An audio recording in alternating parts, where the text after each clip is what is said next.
Hola, buen día clases. Nos encontramos hoy para ver un nuevo tema. ¿Cuál es este? La generación del clock. Hasta ahora hemos visto muchos circuitos digitales que todos dependen de un sincronizador denominado clock. Vamos a ver cómo podemos hacer un clock. ¿En qué se basa esto? En lo que se llama circuito de relajación. Los clock o los osciladores pueden ser fijados o sincronizados o disparados por medio de un circuito RC, resistencia capacitor. Este circuito tiene una cualidad. Todos sabemos que un capacitor es un elemento pasivo, eléctrico, barra electrónico, podríamos decir, que se encarga o tiene la función de acumular energía en forma de cargas eléctricas. Dicha acumulación de energía en forma de cargas eléctricas es paulatina dependiendo de cuánta energía le apliquemos al mismo y de qué forma se la hagamos. Esta acumulación de energía que denominamos carga, ¿sí?, sigue una ley no lineal. Quiere decir que esa carga de energía, que la vemos representada como una tensión, no va a crecer linealmente, sino va a crecer en forma exponencial. ¿Cómo es esto? Vamos a poner en marcha un pequeño circuito al cual yo le he puesto una fuente de alimentación de continua, una resistencia, un capacitor, esta llave y una resistencia más. En un principio, como vemos, la llave pone al capacitor en paralelo con la resistencia. Por lo tanto, si yo le doy arranque, veremos que tenemos una continua, ¿sí?, la que está ubicada acá. La línea roja tiene 0, ¿sí?, ven que parpadea con un verde, quiere decir que el captor no tiene energía, la resistencia por lo tanto no va a tener una diferencia potencial ni va a representar nada. Ahora veamos qué pasa si yo muevo la llave hacia el lado de la fuente. Fíjense en qué ocurre. El capacitor lentamente se ha estado cargando.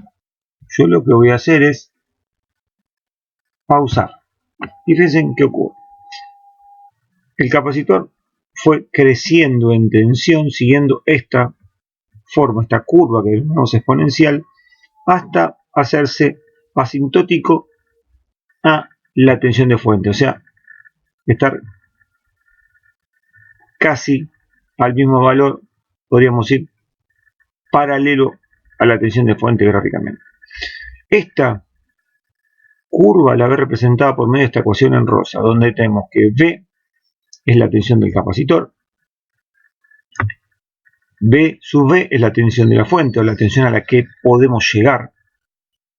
Y esta es una ecuación que dice 1 menos E a la menos TRC. E es el número natural, si la base del logaritmo neperiano, 2.78, y seguiríamos con todos los decimales como era con pi. ¿Qué quiere decir? Que a medida que yo cargo el capacitor, puedo determinar qué valor de tensión va a tener a lo largo del tiempo el capacitor. Fíjense en que acá tenemos un tiempo, t. O sea, este va a ser el tiempo de referencia. 0 segundos si arranco desde 0, 1 segundo si arranco 1 segundo después del análisis. Y R por C es una constante que se denomina o se la conoce como tau. Tau es una letra griega del alfabeto griego.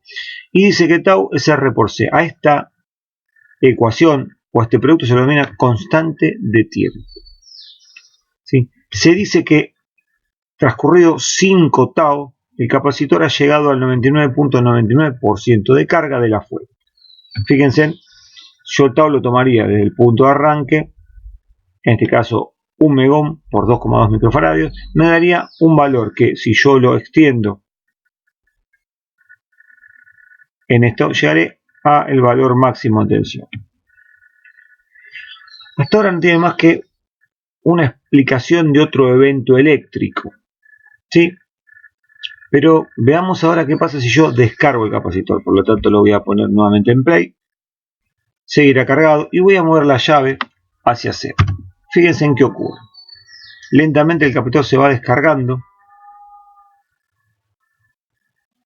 La tensión de la resistencia estaba en 0, creció a 1 rápidamente y luego continúa a la par de la tensión del capacitor, ¿sí? Veamos qué pasa para que comprobemos seriamente de que el valor es el mismo. Voy a pausar, voy a eliminar este medidor, voy a rearrancar.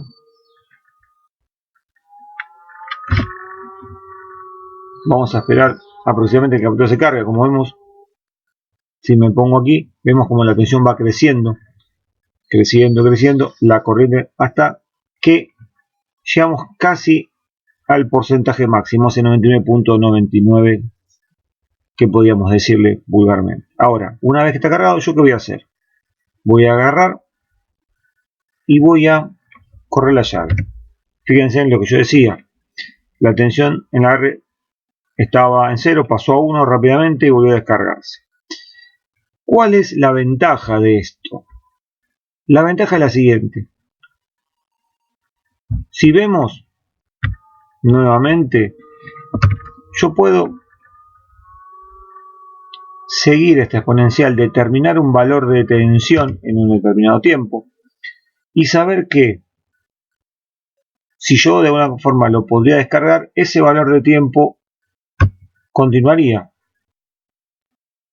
Por lo tanto, puedo tener un sistema controlado por medio de esa constante de tiempo. ¿Sí? Un detalle particular que les muestro. Fíjense en qué ocurre. El capacitor yo lo puedo controlar y decir, bueno, llego a un porcentaje de carga. Aquí lo puedo descargar. ¿Sí? Fíjense, no lo dejé que se descargue a 0, lo dejé que se cargue, lo descargué, lo cargué. ¿Qué quiere decir? Que el capacitor acumula el valor de energía al punto anterior de descarga o de carga.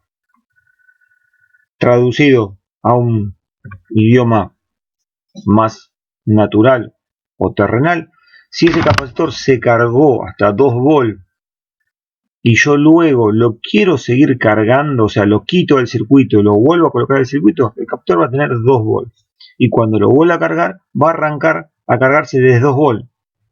¿Qué quiere decir esto? No se va a cargar desde 0. Por lo tanto, esta exponencial, fíjense que como va cambiando su ángulo, entre comillas, su inclinación, esta inclinación se va a repetir desde el punto de reinicio. Quiere decir que el dibujo de la exponencial o la gráfica va a crecer de 2 volts hacia arriba.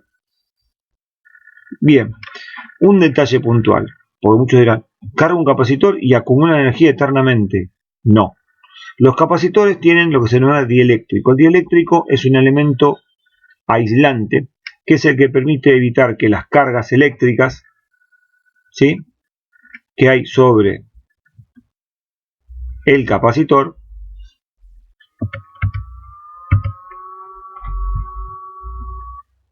vamos a ponerlo, las que se pueden acumular aquí, sean conservadas sobre las placas del capacitor. Si no estuviera el dieléctrico, la carga eléctrica continuaría como si esto fuera un conductor y nos encontraríamos con que no puede acumular dicha energía de que tanto nos hemos valido. Por lo tanto, ¿qué quiere decir? Que el capacitor, una vez cargado, pasado un periodo de tiempo, perderá su energía acumulada. ¿Sí? No es ideal, es real. Espero que les haya servido esta introducción. Seguiremos viendo cómo aplicarlos en un circuito electrónico para hacer nuestro clock.